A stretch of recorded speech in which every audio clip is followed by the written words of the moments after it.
우리 주빛나 모의 약자죠. 주님 안에서 빛나는 나를 찾는 여행이다. 이렇게 했는데 오늘 세 번째 시간입니다. 하나님의 부르심에는 실수가 없다라는 주제인데요.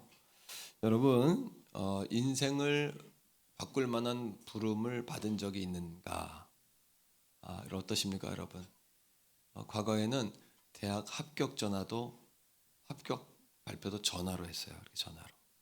그리고 회사에 합격한 것도 전화로 알려줬어요. 전화 이 한마디의 어떤 그런 합격의 소식, 또 뭔가를 내게 부탁할 때도 전화를 통해서 이렇게 부탁하기도 하고, 때로는 프로포즈, 남성이 여성에게 프로포즈하는 부름을 통해서 우리가 인생일 때 중요한 결정을 하게 되고 또 선택을 하게 되죠. 그러니까 한 번의 선택과 부름이 우리 인생의 진로를 바꿔놓고 또 우리 삶의 질을 바꿔놓는 그런 경험을 하게 됩니다.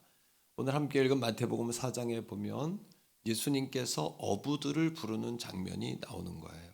그들은 그 부름을 통해서 그들의 인생이 정말 역대급으로 바뀌는, 완전히 반전을 일으키는 그런 부름이 되었고, 그들은 그 부름에 순종함으로 역사의 길이 남는 중요한 평범한 인생에서 비범한 인생이 되어지는 그런 인생이 되었죠. 한번 따라합니다. 하나님은 평범한 인생을 비범한 인생으로 이렇게 바꾸시는 하나님은 작가세요. 최고의 하나님은 작품을 만드시는 분인데, 그렇다면 오늘도 우리가 하나님의 부르심엔 실수가 없다. 어떤 사람은 하나님이 나를 자녀로 부른 게 맞나? 또 하나님이 나를 집사로, 직분자로, 또 성가대로 교사로 내게 직분을 주신 게 이게 맞을까? 그런데 하나님은 실수하지 않으신다라는 거고, 그 하나님의 부름에 반응하는 사람에게는 후회함이 없다는 거. 그 사실을 오늘 말씀을 통해 이렇게 증명해 가면서 오늘도 나의 부르심으로 이 말씀을 한번 적용해 보려고 하는 겁니다. 첫째는 예수님은, 하나님은 우리의 있는 모습 그대로를 부르시는 분이에요.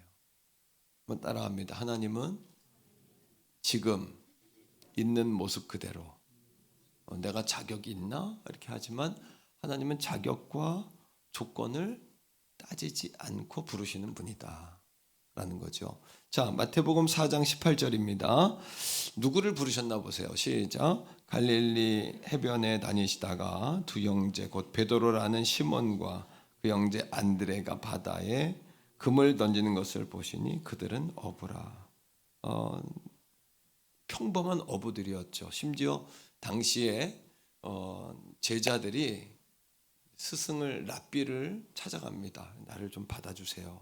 좀 뭔가를 가르쳐 주세요. 이게 이제 일방적인 상식이죠. 지금도 낮은 자가 높은 자를 찾아가죠. 그러나 우리 하나님의 부르심은 상식을 깨뜨리는 부르심이에요. 그래서 기다리지 아니하시고 먼저 찾아가시고 또 상황과 조건을 따지지 아니하시고, 심지어는 그들의 직업이 뭡니까? 탁월한 공직자도 아니고 세리도 아니었고 왕족도 아니고, 그들이 뭐예요? 어부였고, 그들이 있는 지역이 어디예요? 이스라엘에서 가장 변방, 그것도 갈릴리에서 선한 것이 나겠어? 이렇게 별명이 있는 아주 이름 없는, 어떻게 보면 강원도 행성군 행성읍상일이 276-3번지 같은 제 고향이 거기입니다만, 어떻게 보면 태교원 같은 그런 도시일 수도 있죠. 그러나 하나님은 그걸 따지지 아니하시죠. 심지어 그들이 어부였는데 그들의 오늘의 모습은 어떤 모습이었냐 하면 아무것도 거두지 못한 실패한 상태였어요. 그날 먹을 것도 없고 또 그물을 또 던지고 또 던져봤지만 헛수고와 같은, 오늘 어쩌면 내게 아무것도 없다 말하는 여러분 같은, 또 내가 자격이 있나 하는 여러분 같은. 하지만 부양할 가족이 있으니 짐이 무겁고 또 앞을 생각하니 한숨이 나오고 이런 상황이었다는 거예요. 자, 누가복음 5장 2절 3절인데 마태가 기록한 말씀을 함께 읽었습니다만 같은 내용을 누가라는 사람이 병행 구절로 같은 사건을 다른 사람은 어떻게 기록했나? 근데 누가는 당시의 직업이 의사였기 때문에 아주 디테일하죠. 마태는 세리였어요. 세리는 그냥 뭐 사람의 감정 이런 거 생각하지 않고 그냥 돈만 거두면 되잖아요, 그죠? 그러니까 마태는 굉장히 보이는 표면적인 것들을 기록했다면 누가는 의사예요. 사람의 속을 다루는 사람이라서 그런지 디테일해요, 굉장히. 그리고 마태 같은 경우에는 유대인이에요. 그러니까 이 갈릴리를 마태복음 4장에 뭐라고 불러요? 4장 18절에 어디를 다니다가 갈릴리 해변, 갈릴리를 바다라 부르죠. 그러니까 그 동네에서만 살았으니까 갈릴리가 바다 같아요. 실제로 가보면 바다 같아요. 저기 끝자락이 잘 안 보이고 어마어마한 지름이 30km 가까이 되는 굉장히 크죠. 근데 누가는 이방인이에요. 이방인이기 때문에 지중해 바다를 이미 봤어요. 그러니까 이 갈릴리를 뭐라고 이야기하냐 하면 4장 누가복음 5장 2절입니다. 뭐에? 호숫가에. 호수라 불러요. 이 차이입니다. 한번 따라합니다. 사람은 자기가 아는 만큼 이해한다. 한 번 더, 사람은 본 만큼 받아들인다. 하지만 거꾸로 이야기하면 이게 인간의 한계예요. 그죠? 마태와 누가가 만났다면 엄청나게 싸웠을 거예요. 마태는 호수라 바다라 그러고 누가는 호수라 그러고 누가 맞는 거예요? 예, 자기가 본 게 맞는 거예요. 오늘도 우리가 예수님 하나님의 말씀을 받을 때 내 사고와 상상과 내가 본 만큼 아는 만큼 경험한 만큼. 예. 프랑스의 달팽이 요리 알죠? 굉장히 값이 비싼 요리인데 맛있을까요? 맛이 없을까요? 예? 맛있을까요? 맛이 없을까요? 맛이 어마어마하게 없어요. 먹어본 사람이 알아요, 그죠? 똑같은 겁니다, 여러분. 얼마나 멋지게 포장되어 있지만 실제로 먹어보면 쟁반에 달팽이가 하나 나오는 거예요. 소스, 검은 소스 뿌려가지고. 이게 뭐가 맛있겠어요, 사실은? 그러니까 우리는 오늘도 자기의 그 용량 안에 주님을 꾸겨놓으면 안 돼요. 은혜의 바다로 나아가셔요. 눈이 열리시길 축복합니다, 여러분. 눈이 열려요. 은혜의 바다로 눈이 열려야죠. 용량을 키우셔야 돼요. 용량을. 자, 5장 2절 3절 그 디테일한 의사 누가는 어떻게 표현했는지 2절 읽어봅시다. 시작. 호숫가에 배 두 척이 있는 것을 보시니 어부들은 배에서 나와서 그물을 씻는지라. 그물을 씻는다는 것은 이제 그물질이 끝났는데 아무것도 잡지 못한 거예요. 그날 마감한 마감한 거예요. 그날 아무것도 없는. 그런데 3절을 보세요. 시선이 점점 좁아지고 있어요. 이렇게 가깝게 다가갑니다. 다 같이요. 시작. 예수께서 한 배 따라합니다. 한 배. 정확하게 지칭하죠. 오늘도 하나님은 많은 사람들 가운데 한 사람 한 사람을 만나세요. 오늘도 우리를. 두 번째, 한 배에 오르시니 그 다음에 시작. 그 배 따라합니다. 그 배. 동그라미 막 치셔야 돼요. 그 배. 그 배 누구의 배? 시몬의 배. 시몬의 배. 그 다음에 있습니다. 육지에서 조금 떼기를 정하시고 앉으사 배에서 무리를 가르치시더니. 사랑하는 성도 여러분, 그들을 부른 것은 누구의 선택인 거죠? 제자들의 어부들의 선택이에요? 예수님의 선택이에요? 이것이 은혜라는 것을 강조하기 위해서 누가는 어떻게 쓴 거예요? 한 배, 그 배, 시몬의 배. 이렇게 쓴 거예요. 여러분, 우리가 하나님의 양자가 되었는데 이거를 양자, 고아와 양아버지의 관계로 하나님과 우리 관계를 바울은 소개했어요. 그럴 때 고아가 아버지를 선택할 수 있어요, 없어요? 누가 선택하는 거예요? 아버지가 선택하는 거예요. 그래서 하나님이 우리를 구원하신 은혜를 그것을 은혜라고 부르는 거예요. 은혜. 그래서 이것을 하나님의 은혜라 부르는 거예요. 자, 뿐만 아니라 우리는 예수님을 이렇게 따라가는 사람들을 제자라고 부르죠. 그렇다면 제자의 자격이 무엇일까? 오늘 이 아침에 좀 볼 필요가 있어요. 탈보신학교의 석좌 교수인 마이클 윌킨스 제자도 신학이라는 책에 보면 세 가지로 이야기합니다. 제자란 누구냐? 첫째, 한번 따라합니다. 제자의 길은 모든 그리스도인에게 적용되는 길이다.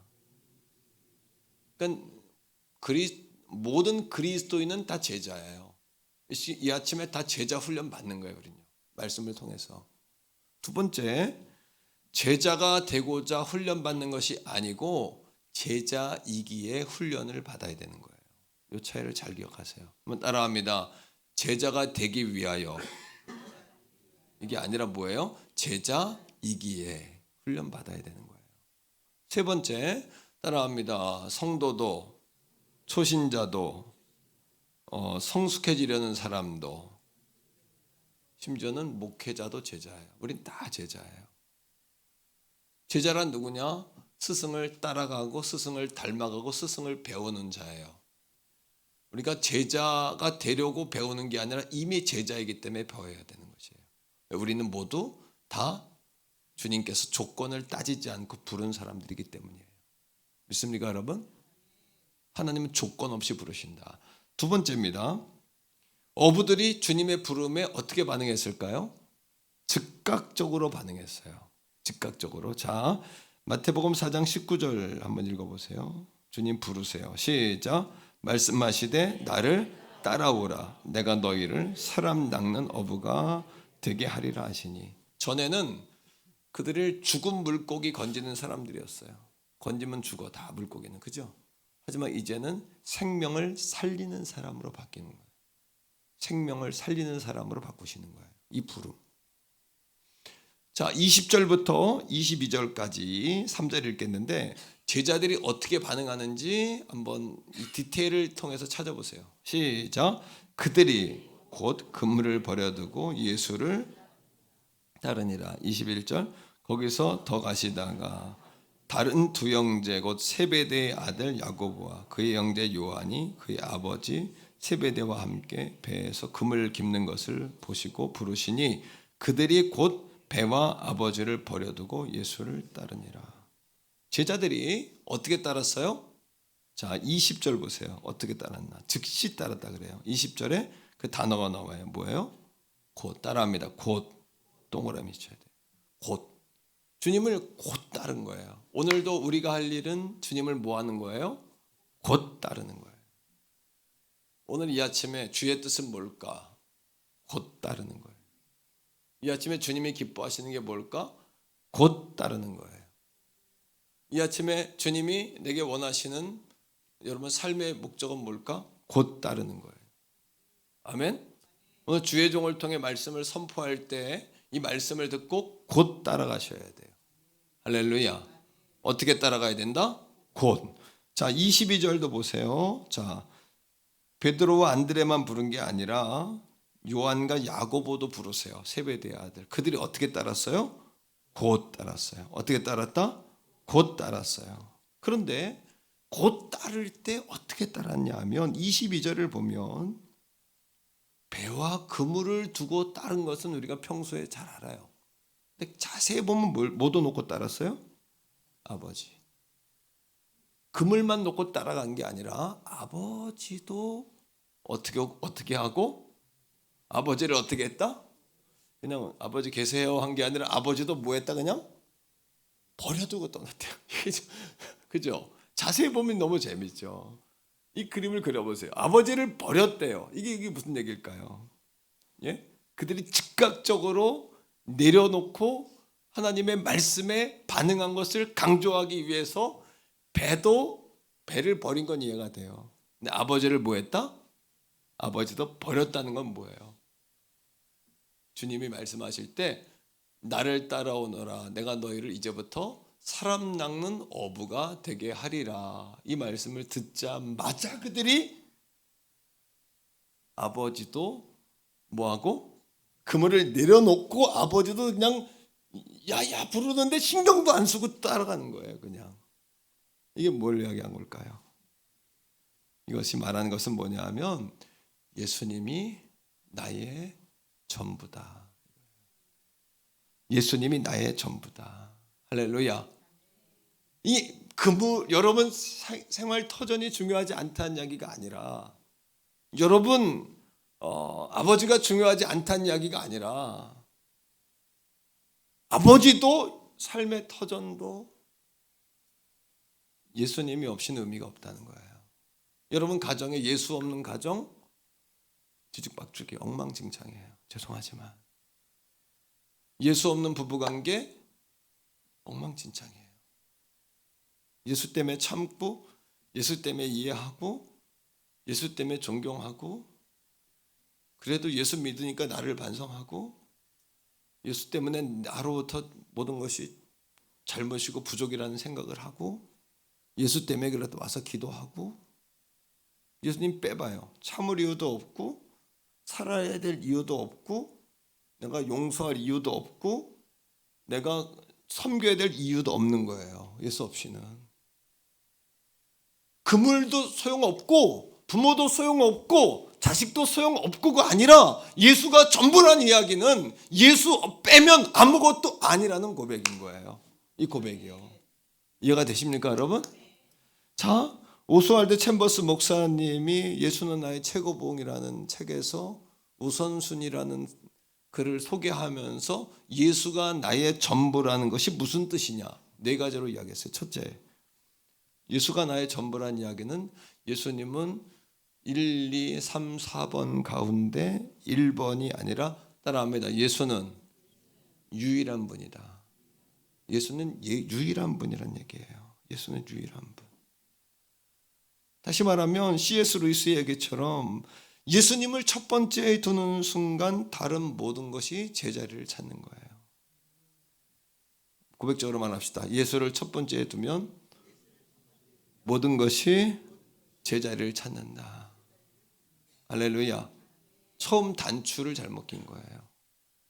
단추를 잘못 끼고 이거를 창피한 걸 숨기려고 막 이렇게 물만 매도 어색한 거예요, 인생이. 자꾸 더 하게 되는 거예요. 그냥 첫 단추인 예수 그리스도부터, 첫 단추부터 다시 끼도록 다시 풀러서 다시 끼는 거예요. 인생을 새 출발하는 거예요. 그 얘기입니다. 이 얘기가. 두 번째, 예수가 전부란 이야기는, 따라합니다. 어떤 관계보다 더 중요한 관계다. 어떤 관계보다 더 중요한 관계라는 것을 이야기하는 거예요. 요한복음 15장 5절을 통해 예수님이 우리에게 설명하죠. 같이 읽어봅시다. 요한복음 15장 5절 시작. 나는 포도나무요 너희는 가지라. 예수님은 포도나무고 우리는 가지예요. 자, 여러분 생각해 보세요. 예수는 포도나무, 우린 가지. 하나님은 농부예요. 그 다음에 시작. 그가 내 안에, 내가 그 안에, 하나가, 이게 하나가 된 거예요. 그죠? 그 다음에 시작. 사람이 열매를 많이 맺나니 나를 떠나서는 너희가 아무것도 할 수 없다.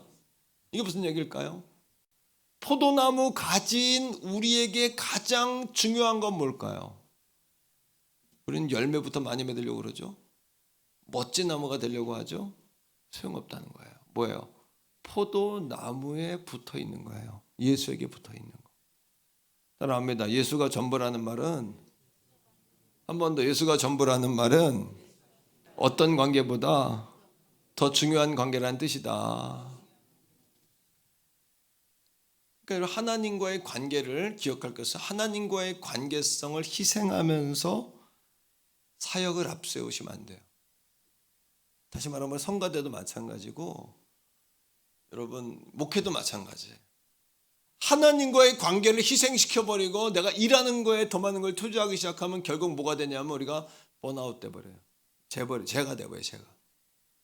사역은 하나님과의 관계에서 흘러나오는 결과예요.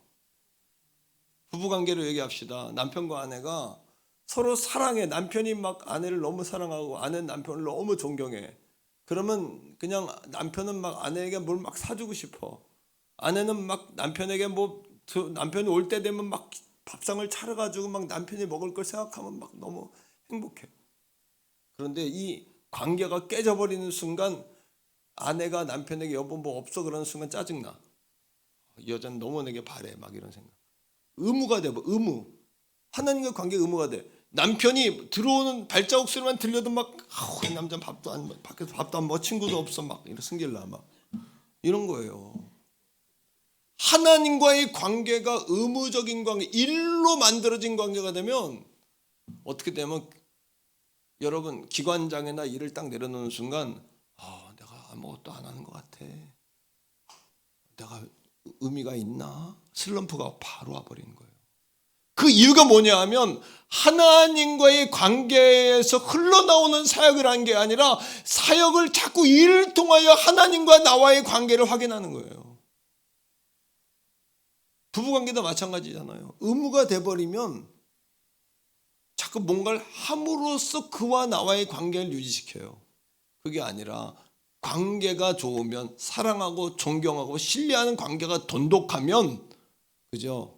거기서부터 뭔가를 하는 것은 자연스러운 거예요. 막 해주는 게 고맙고 안 해도 되는데 막 감격스럽고 힘든데 왜 그렇게 막 이런 생각이 드는 거예요, 상대방이. 사랑하는 성도들이 한번 따라합니다. 사역은 주님과의 관계에서 흘러나오는 결과이다. 그러니까 교회에 뭔가 일을 하려고 오는 게 아니라 예수가 전부란 이야기는 무슨 이야기예요? 사역보다 관계가 중요하다는 거예요. 교회 성도들도 마찬가지예요. 성도들도 기관에서 친해지면 저절로 만나고 싶어져. 물론 자꾸 만나는 방법을 통하여 서로 친해지는 경우도 있지만 일단 친해져야 돼. 자꾸 밥 먹고 차 마시고 그러면 그 안에서 뭔가를, 우리 자꾸 차 마시고 밥 먹으면 자꾸 뭔가 하고 싶어져. 만나고 싶어지고 자꾸 뭔가가 자꾸 이게 역동적으로 일어나는 거예요. 사랑하는 성도들이요, 교회 와서 뭐 일하려고 하지 말고 하나님과 먼저 깊은 관계를 갖게 되기를 주의 이름으로 축복합니다. 하루의 시작을 그러니까 어떻게 해야 돼요? 하루의 시작을 눈 딱 뜨면 내가 해야 될 일부터 생각하지 말고, 저도 하루에 딱 눈 뜨면 핸드폰 딱 켜가지고 성경을 본단 말이에요. 오늘의 말씀. 매일 그 말씀 서비스하는 그 앱이 있죠? 딱 키면 그거부터 보는 거예요. 말하기 전에, 눈 뜨기 전에, 침대에서 일어나기 전에 누워서는 그거부터 보는 거예요. 성경부터. 왜? 첫 시작을 하나님의 말씀으로 시작하는 것과 안 하는 건 천지 차이예요. 일어나자마자 이거 하고 일어나자마자 하나님 말씀 읽는 거가 천지 차이죠. 하루의 시작을 한번 따라해 봅시다. 잠자는 자는 꿈을 꾸지만 깨어있는 자는 꿈을 이룬다. 한 번 더, 인생이란 능력이 없어서가 아니라 목표가 없기 때문이다. 인생의 실패는 여러분 능력이 없어 실패하는 게 아니라 목표가 없어 실패하는 것이고, 잠을 자면 잠시 달콤하지만 잠을 자지 않으면 꿈을 이루게 되는 거예요. 성경에 많은 사람, 이 시대에 많은 성공하는 인생들은 새벽에 다 깨어 있어요. 잠자는 사람은 없어요. 푹 자고 인생을 여러분 그렇게 승리하고 성공적으로 사는 사람은 아무도 없어요. 푹 자고 개운할지 모르지 인생은 여러분 어떻게 되는 거예요? 인생은 저 없는 뒷걸음질 쳐지는 거예요. 첫 시간을 하나님께 팍 드리세요. 평생을 주님께로 헌신하는 우리 가족들이 되길 주의 이름으로 축복해요. 세 번째 따라합니다. 전불안, 성공보다 성공이 우선임을 말한다. 예, 성공보다 순종이 우선이에요. 따라합니다. 전불안, 성공보다 뭐가 우선이에요? 순종.